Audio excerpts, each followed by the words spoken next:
One of the biggest challenges I see top agents struggle with in the real estate business is balance. A lot of times they don't realize it happens until it's too late, until they actually have no quality of life. They're working till 8, 9, 10 o'clock at night. Their weekends are full of people. They go on vacation and the phone's stuck to their ear. They're in the car with their children and they're still talking on the telephone. And you know, we have to really wake up as an industry and realize that can't be good for anybody, right? And so I usually will, have a conversation with someone like that, and I realize that they've gone so far that now they feel trapped, that they can't fix it or do anything about it. So when I think about real estate business, one of the issues that we need to wake up and realize is we were all only given 24 hours, right? Nobody got 48, and nobody got 56, and nobody got 12. Everybody got 24 hours. And so the way I look at it is, if you look at that, how do we protect the things that are most valuable to us? I think it was Gary Keller that put it this way, that we have to treat our family as if they're glass balls. The work balls, they can be rubber, they can bounce, but you mess up a family one, it's going to break and it's going to shatter, and that's going to be harder to put back together. And I remember when I was in Atlanta a few years ago, I was sitting with a top agent that someone had asked me to talk to, and I'll never forget what she said to me.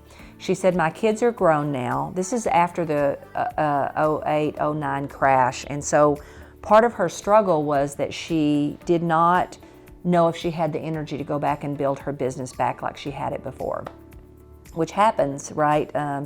You're afraid to do something new because you're afraid it's going to take the same kind of energy it took to get your business to where it is now. And that was hard, and nobody wants to replicate that again. And that's where she was. She was struggling. She needed the income, but the thought of having to go back and rebuild her whole business was very daunting to her.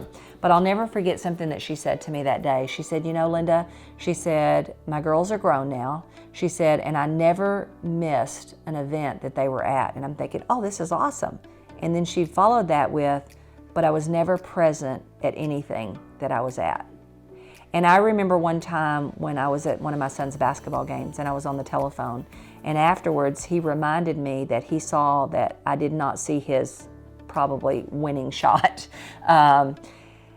That was a point where you realized, okay, this is ridiculous. I can't miss the most important moments and opportunities in my life for all of this. I mean, I think about what am I going to have regrets for at the end of my life? When my mother passed away, I tell this story sometimes. When my mother passed away, she brought all of her children together and she said, I have a couple of things I need to get settled up before I pass. And she had been told she'd have 3.5 weeks and had just about that. And so as we each come in to meet with her and talk with her, I'll never forget that her words were, "I'm sorry that I was not a good mother." And I thought to myself, wow, you're going to have an end and you're going to have things you want to say, and I sure don't want those to be the things I say. And that was really impactful for me. First of all, I was really glad that she realized she was not that great of a mom, but I believe everybody's in our life to teach us something, right? So she taught me what not to do. But the message of that is, we're all going to be at that place. We're all going to be at the end, and things are going to be said about us, and we're going to, our life is going to flash before us, and we want to make sure that there's no regrets. And so this lady telling me this story reminded me that, we could very easily wind up and have some things that we couldn't redo. This isn't a take one, take two. This is it. This is all we get. And so in the real estate industry, this can happen very easily and quickly before we even realize it. We can really be so busy and not have good balance and quality of life. And so I don't believe that anybody's going to have complete balance, but I do believe you have to protect the family and the breakable balls that are most important. And so when you realize you only have 24 hours, then we have to figure out what leverage is. What does leverage mean, and how do I take advantage of it? And there's 3 really strong forms of leverage that we can do in the real estate business: systems, tools, and people. And I'm going to tell you, I'm more of a loner. I'm not someone who goes out and wants to manage and lead a lot of people, because I'm more of an introvert. However, I do understand that succeeding through people is the highest form of leverage. So I have chosen to master it. And by that I mean I have chosen to master it, meaning I'm still getting up every day to master it at a higher level, because people will be the best form of leverage you ever do, but they'll be the hardest form of leverage we ever do. But I have to tell you, they're the most rewarding. In other words, I wouldn't trade my life leading and succeeding through people to go do it alone by myself again for anything. But I will tell you, there's days when I thought, man, this would be so much easier if I just had to worry about me, if I just had to show up and do what I need to do. But unfortunately, because we were only given 24 hours, we have to choose those opportunities to put leverage into our life. And you know, I'm always shocked when I call on an agent and invite them to an amazing class that would totally change their perspective and probably do some amazing things for their business and for reaching their goals. And they say, well, how long is it? Gosh, a whole day? I don't know if I can be away from my business a whole day. That's pretty scary and pretty sad to me, because what they don't realize is when they say yes to staying in that busyness, they're saying no to a bigger, brighter, bigger opportunity in this real estate business that they have. They're saying yes to keeping their life small and out of balance.